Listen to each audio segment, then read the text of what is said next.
Good evening, everyone. My name is James McGillian, as you know, and today, well, actually this evening, I did my research on the New York State education for the most part, and not only how it's superior and how they hold their teachers so much higher than a lot of other states do. So, in theory, the title of my presentation is "Shall the Teacher Only Teach?" And really stating a New York State guideline to teaching and how much better it truly is than other states across the nation. So the first slide we begin with is defining teacher quality, and this isn't necessarily pertaining to New York State. This is actually the federal definition of defining a teacher of quality, and it actually is separated into three different things. And the funniest thing is that one of the qualities is good, which is kind of very vague in my opinion, and also as well quality.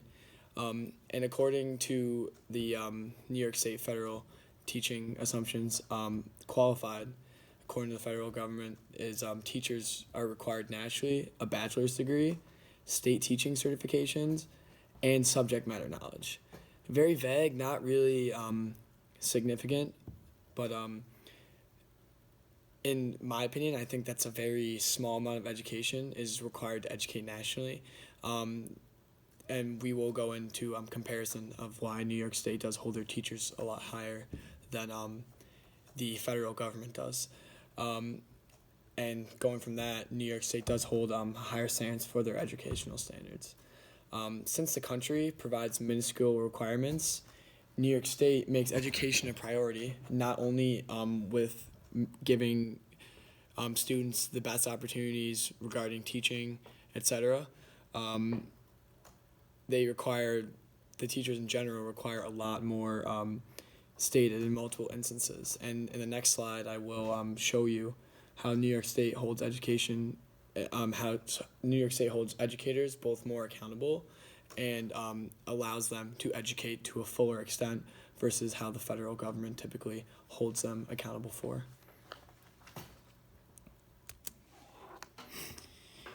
So New York State and its education system standards, as you can see here, New York State requires teachers not only be certified to teach in state, they also require a master's degree in their focus, whether it be anything from history to biology, etc. As well, according to the standards of New York education, which is one of the documents that we've actually viewed very early in the class, teachers are required to complete significantly larger amounts of student teaching than most states, and certification is much more rigid as well. So typically a New York State educator, and this is both from the standards of New York State education and actually from my shadowing experience, New York State educators are held to significantly higher standards than the federal government persists that the general population of teachers should be accounted for. The New York State education requirement doesn't promote the minimum, but actually the maximum. So instead of just being an educator, just getting the bare minimum, just getting your bachelor's enough, they promote a higher education, more time in a classroom in the student teaching setting, and a more rigid certification.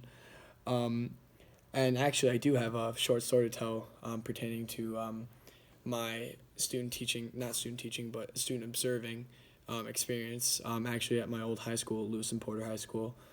While observing my old chemistry teacher, she actually said, rigidness in educational development is important.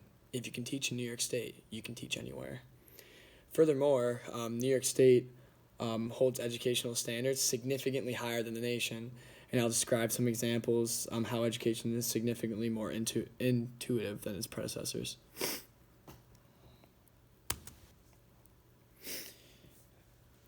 In my opinion, I think education in New York State is coveted. It's held to very high standards. Me actually coming from another country, I immediately noticed how much more and how different the learning experience was. And although a different country, yes, but just predominantly in New York State, I do have friends all over the country that do say and explain to me that like how much they're learning versus how I'm learning. When I moved here, for the most part, even mathematics is one thing that really comes to mind. Just the progress of how much more educated younger people are versus older people in other countries is phenomenal, I think, in New York State, in my opinion. And I think one of the biggest reasons why New York State education is held up so high is because it's so prominent in involving teachers more in high educational standards. According to this a document, once again, New York State educational standards, teachers are required to go beyond the educator. So the federal government kind of states that, being an educator only really requires very small minimums and doesn't necessarily require them to reach out and be beyond an educator. And I think that's what New York State really holds their educators up high, to be more than an educator, which I think is very important. They must be, in quotation marks, a friend to a student as possible. And another example I can describe, while I was observing education at Lewis and Porter, Miss Hinchcliffe, my old chemistry professor, who I was shadowing, was telling me about, I asked her about education and standards in general, and I just said, what is a New York State educator? What is the sole difference versus a New York State educator or a out-of-state educator? And she described to me that she's never been confined to just education. So she walked into a classroom expecting to do more than educate, which I think is which is so New York State above the standards of real education, just focusing on, crunching numbers, but instead New York State actually kind of enforces its educators to go above and beyond what they're supposed to do. Her job as an educator is not only to educate, but to be a role model to her students. And inside and outside of the classroom, from anywhere from being a shoulder to cry on to a coach or a leader of a club. Actually, a student had approached her in the middle of the year, probably around wintertime, give or take, and this student actually reached out about one's sexuality. They were confused on how to approach a parent, and in my opinion, I think that in other educating worlds, I feel like a student would be afraid to reach out to their educator. I feel like that would be the last person they'd want to talk to, and this person stated that they didn't know how to explain their sexuality to one's parent. And the educator, inspired by going above and beyond, being more than what they're supposed to, that she should keep it to her, that she should be honest with one's parents. And it was incredible hearing that.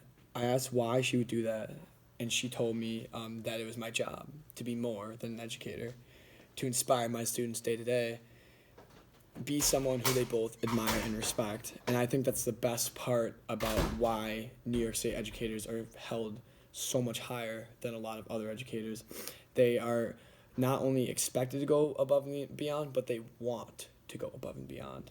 And I think that they meet their calling by being more than an educator, a role model, someone to admire, but also someone to respect. And the best part, I think, about the New York State education system is that not only does it hold its educators to be more than an educator, it provides the resources that are required to be a good educator.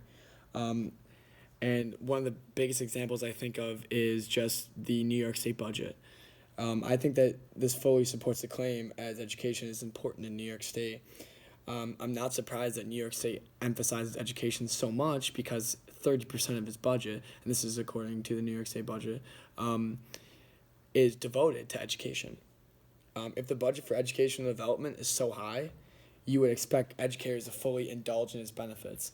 I think an educator would be more likely to go above and beyond the calling if they have the requirements to educate and be more than an educator properly. And I think New York State devotes a lot of money and time in order to allow these educators to do so much more. And some of these resources I even witnessed and actually have done some research on is having access to new textbooks, new technology such as smartboard technology. I see that when I was actually going to school in another country, there was really no access to things like that. We were, in a very, even in physical education, for example, you saw very just poor, equipment, etc. As well, like teaching technology, like smartboards, they're great, they're very versatile, and like I never saw one until I came to New York State. And I'm not assuming that there wouldn't be this technology readily available, but I think that New York State, with its budget devotion towards education, really makes this technology more readily available across the state. If you're allowed to prepare an educator for such success, such as supplies and books, only one can imagine how much more an educator can do. In conclusion, based on my research and based on experience, being in the New York State education system, and as well witnessing an educator teach within the New York State education system, I think that the education system here is superior. And superiority comes with a lot of tasks, but New York State, not only with its resources, makes their ability to make their education process superior by funds, and as well holds their teachers to higher teaching standards with what we talked about before, obtaining higher degree, more time in a classroom, and more experience. And I think the biggest part, which I've said a lot today, is the teacher is held to be so much more accountable for their students, not just being an educator, but being more than an educator, being a role model, a friend, someone to respect, and someone to admire. I hope you enjoyed my presentation today on New York State educators and the education system, and I hope that you're a little bit enlightened and blessed that if you were involved in the New York State education system, you could see how good it is and how much this state cares about education. Thank you.